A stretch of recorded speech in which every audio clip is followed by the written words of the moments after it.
Hi, this is Love's Ward, and I want to talk about communication and sex.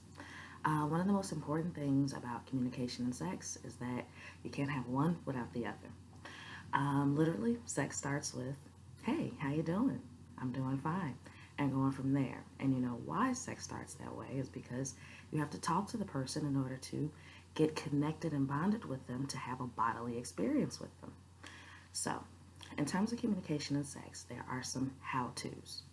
One of the how to's in terms of communication is recognizing that you have wants and desires and that they should be fulfilled. One of the reasons why these wants and desires should be fulfilled is because sex is a pleasurable activity and it's about bonding and connecting with another individual. And there are multiple levels of bonding and connecting. In terms of relationship designations, there's husband and wife, there's just simply spouse if people aren't really married but they consider themselves very attached.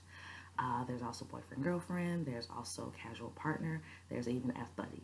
And on all those different relationship designations in regards to how you interact with someone on a sexual level, you should be communicating what your wants and desires are concerning your sexuality. That's the importance in communication and sexuality. Because when you have your wants and desires met and you meet them for your partner, you all are happier, obviously. And besides just being happier, you're fulfilled. And fulfillment cannot be understated. So, in reference to communication and the how to's are, is that you need to be able to have an open dialogue with your partner. You need to be able to say, "Hey, I'm interested in getting a little more head," or "Hey, I'm interested in trying out this particular fetish." And one of the reasons why it can be hard to do that is because we deal with a lot of sexual hangups. Some of the things that we have in terms of sexual hangups can include how we think the person will perceive us, how they might judge us or reject us for our sexual wants and desires. There's definitely in the community the concept of, let's say, vanilla sex and, let's say, fetish or alternative sexuality. And the point is that regardless of whether you're more of a vanilla individual or if you're more of a fetish alternative individual, those needs need to get met. And oftentimes, because as I want to make clear, wants sometimes crystallize into needs.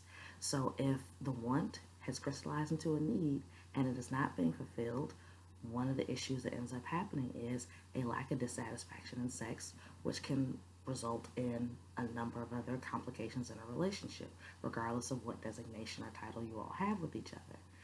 So, one of the how to's, besides just opening up and saying, "Hey, I want this," is that it's about having the courage to say, "I want this." That's a how to, developing the courage within yourself.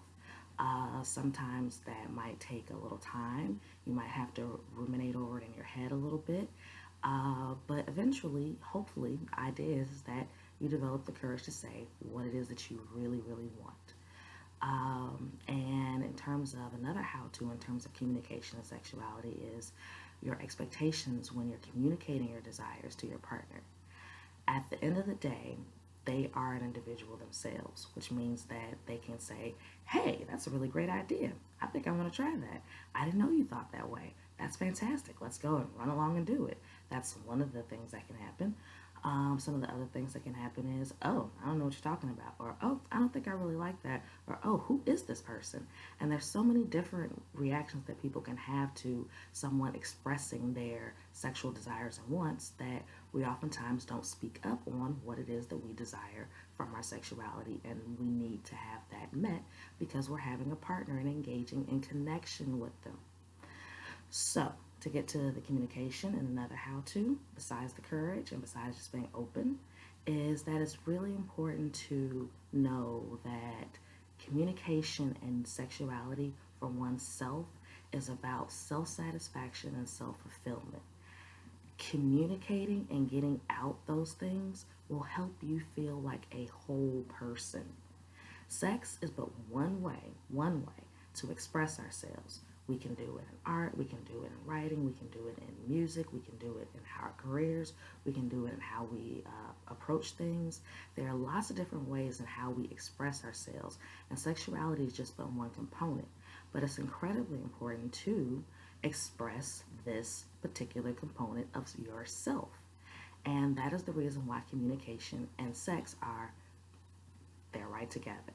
You can't have one without the other. And you certainly can't have one without the other and have it be as fulfilling and self-satisfying as one would like. So one of the things that I would say to end out this video is that people take the time to recognize that communicating their desires for sexuality can be hard. Just recognizing that is really important in the communication sex tango. And after that, remembering that because the individual might have a bad reaction doesn't mean that you are a bad person for having your desire. That I cannot stress enough. You are not a bad person for how another person may react to what you communicate in terms of your sexual desires. So that goes back to the courage. And to end out this video, one of the things that I hope that people understand in terms of the how-tos and communication is that it's really about running up to it and saying, hey, I'm going to take a dip and see how it works out. Because you also have to have, besides courage, a little bit of, I would say, jump into the water and see how it works. That's one of the things about sex and communication in particular, is that it takes the ability of an individual to be able to jump in and say, hey, this is what I want, this is what I want to do. And that's a journey, that's a process. And that's my advice to people, is to think about that process, to think about that journey. And when you're ready and feeling like, I really need to get this going, jump right on in, because communication will help you in the end. And this is Love's War.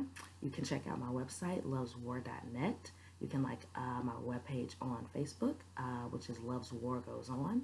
And otherwise, just check out the blog that I have on loveswar.net as well. And I'll be seeing you all again soon. Bye.